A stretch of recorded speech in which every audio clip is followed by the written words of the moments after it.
हम आज शुरू करेंगे एप्लीकेशंस ऑफ VSCPR। किसी भी मॉलिक्यूल की रेगुलर ज्योमेट्री होने के लिए जो हमको रूल्स चाहिए, सबसे पहले जो सेंट्रल एटम है उसके साथ जो जुड़े हुए एटम हैं उन सब की नेचर एक सी हो। फॉर एग्जांपल एल्यूमिनियम क्लोराइड के अंदर तीनों एटम्स एक ही तरह के हैं। सेंट्रल एटम जो है वो सिर्फ बॉन्डिंग पेयर ऑफ इलेक्ट्रॉन से जुड़ा हुआ हो, उसके अंदर बॉन्ड लेंथ सेम होनी चाहिए और सेंट्रल एटम में एक ही तरह के बॉन्ड्स बने हुए हों। जैसे कि बेरिलियम के अंदर यहाँ पे दोनों सिंगल बॉन्ड्स हैं, उसी तरह से कार्बन डाइऑक्साइड के अंदर दोनों बॉन्ड्स जो हैं वो डबल बॉन्ड हैं। मॉलिक्यूल की ज्योमेट्री इरेगुलर मानी जाएगी अगर सेंट्रल एटम जो है वो एक ही तरह के एटम से नहीं जुड़ा हुआ है। For example CHCl3, central atom के अंदर अगर एक या उससे ज़्यादा लोन पेयर हैं, जैसे कि अमोनिया के अंदर सेंट्रल एटम के अंदर जो एटम्स जुड़े हुए हैं वो सेम हो मगर उनके अंदर बॉन्ड लेंथ अलग है। जैसे कि फॉस्फोरस पेंटाक्लोराइड के अंदर 3 फॉस्फोरस और फ्लोराइड के बॉन्ड लेंथ जो है वो 2.04 आर्मस्ट्रॉन्ग है, जबकि 2 यानी एक्सियल बॉन्ड्स जो हैं उनके अंदर बॉन्ड लेंथ 2.19 आर्मस्ट्रॉन्ग है। इसी तरह से सेंट्रल एटम अगर अलग अलग बॉन्ड से जुड़ा हुआ है तो भी हम उसको इरेगुलर मानते हैं। सल्फर ट्राइऑक्साइड के अंदर कोवेलेंट और कोऑर्डिनेट बॉन्ड्स, हमको यहाँ पे दोनों तरह के बॉन्ड्स जो है वो अवेलेबल होते हैं।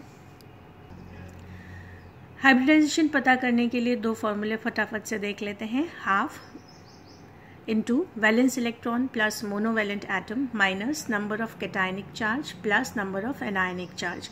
और इसको समझने के लिए एग्जांपल हम सल्फर ट्राइऑक्साइड का लेते हैं। सल्फर के अंदर वैलेंस इलेक्ट्रॉन जो है सेंट्रल एटम उसके पास 6 हैं। उसी तरह से ऑक्सीजन जो है वो एक हमारा divalent atom.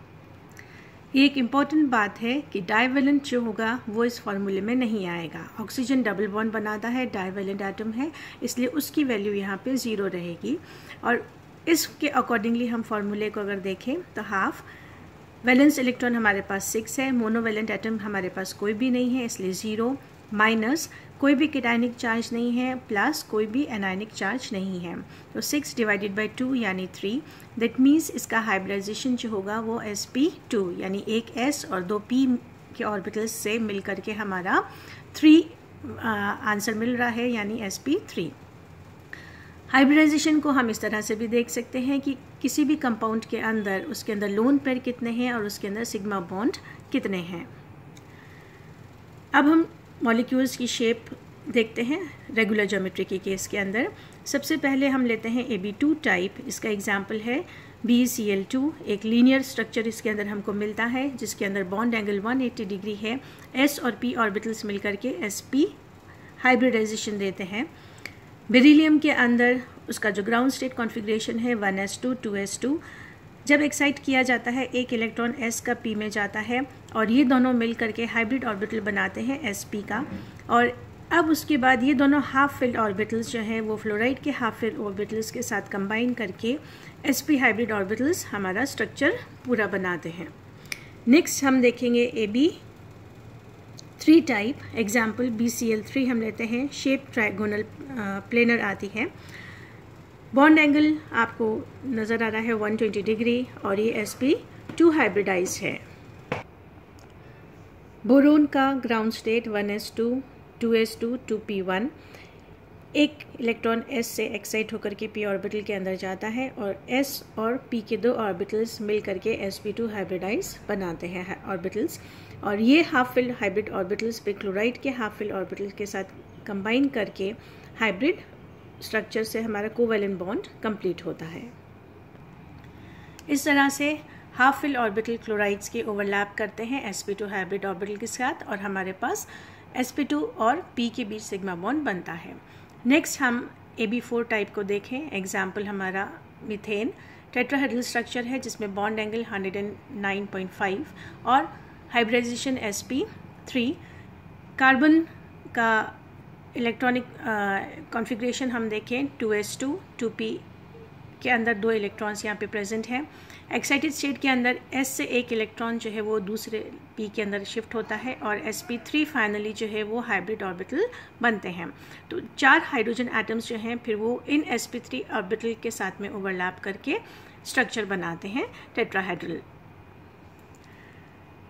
Next AB5 type example हमारा PF5 that is phosphorus pentafluoride, shape trigonal pyramidal. यहाँ पे 2 आपको स्ट्रक्चर दिख रहा है, एक हमारा प्लेनर ट्राइगोनल प्लेनर यहाँ पे है और उसके राइट एंगल के ऊपर 2 एक्सिल बॉन्ड्स भी हमारे एग्जिस्ट करते हैं। फॉस्फोरस का इलेक्ट्रॉनिक कॉन्फ़िगरेशन के अंदर हम वैलेंस इलेक्ट्रॉन्स देखें 3s2 और 3p3। ये ग्राउंड स्टेट कॉन्फ़िगरेशन है। एक्साइटेड स्टेट के अंदर इलेक्ट्रॉन s ऑर्बिटल से जो है वो d ऑर्बिटल के अंदर शिफ्ट करता है और sp3d हाइब्रिडाइजेशन फॉर्म होता है। हर एक हाफ फिल्ड ऑर्बिटल फिर फ्लोराइड के हाफ फिल्ड ऑर्बिटल के साथ ओवरलैप करता है। जो d ऑर्बिटल यहाँ पे यूज़ किया जाता है वो है 3dz²। जो 5 हाइब्रिडाइज्ड ऑर्बिटल हमको मिलते हैं उनमें से 3 का डायरेक्शन जो है वो ट्रायंगल के 3 कॉर्नर्स की तरफ रहता है, जिसमें कि बॉन्ड एंगल जो है वो 120 डिग्री रहता है उनके बीच में। इनको हम इक्वेटोरियल बॉन्ड्स कहते हैं।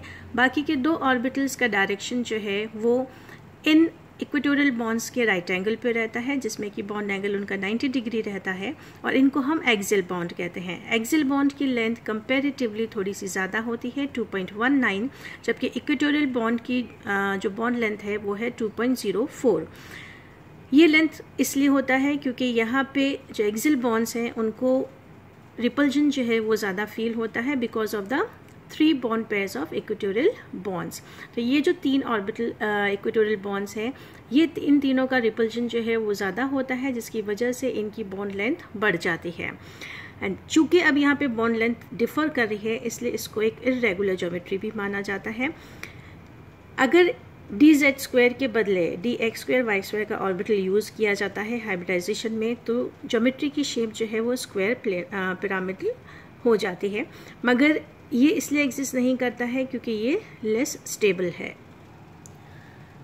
नेक्स्ट इज़ AB6 टाइप, जिसमें SF6 का एग्जाम्पल हम लेते हैं। शेप ऑक्टाहेड्रल हमको मिलती है।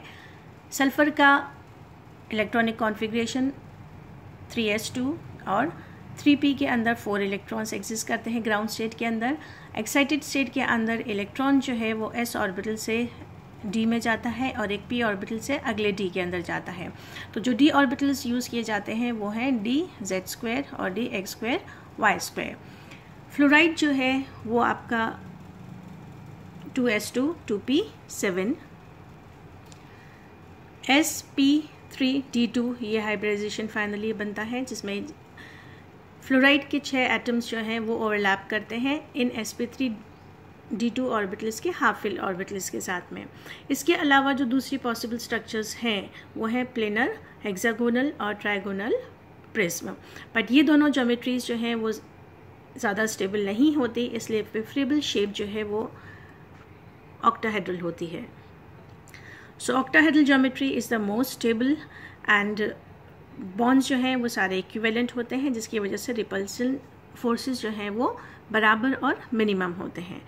लास्ट कैटेगरी हम देख रहे हैं AB7 type example IF7 that is shape जो है हमको पेंटागोनल बाइपिरामिडल मिलता है और इसका हाइब्रिडाइजेशन जो है वो sp3d3। आयोडाइड का इलेक्ट्रॉनिक कॉन्फ़िगरेशन 5s2 और 5p7